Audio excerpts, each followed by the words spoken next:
So we were lucky enough to get in touch with our friends over at EdgeRite, and they sent us out some cordon steel edging.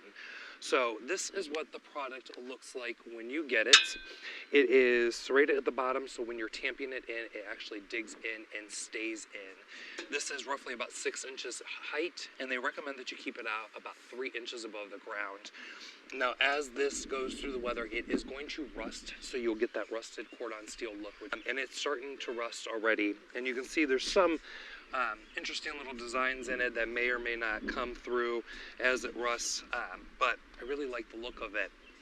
These are for when you're using a rubber mallet to tamp these in. They also come with stakes that go in between your connections so that it gives a nice clean look, also to hold the pieces together so that they don't separate in the ground. And your products are going to come in packaged just like this. They are heavy, so be warned.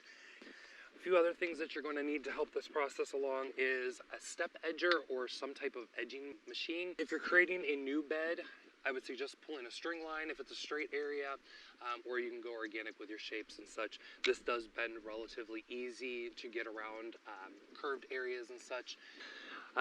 Gloves are essential because you're going to be using some type of tool to drive this in, whether it's a rubber mallet. This one actually is a sled. If you know you have relatively level ground or a level area to work with, you can pull out a level. And then the last thing is just a simple box cutter just to open up the packages. It makes it easier.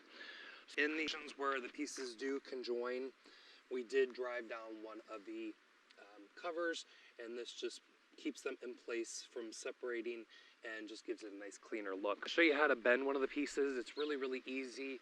And then we're just going to go ahead and start installing it all the way up. We have about 75 feet to go. All right, so we're going to go ahead and do this bend right here. So I know roughly right about here in this notch is where I'm going to bend. And I'm going to put my knee right here, holding down on the other side, and I'm just going to go ahead and bend the piece. Bend it in. That's good enough for me.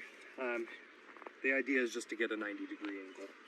So just going in from right there, I'm going to line it up with the line that I have new, and bring it in. I'm going to tamp here first, and then work my way in the middle section, and that'll keep it from rocking back and forth from on us.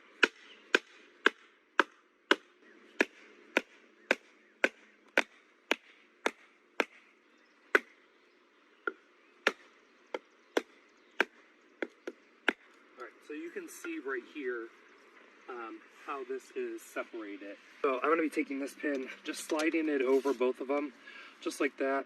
I'm going to go back in with my hammer or mallet. Really should be using a piece of wood.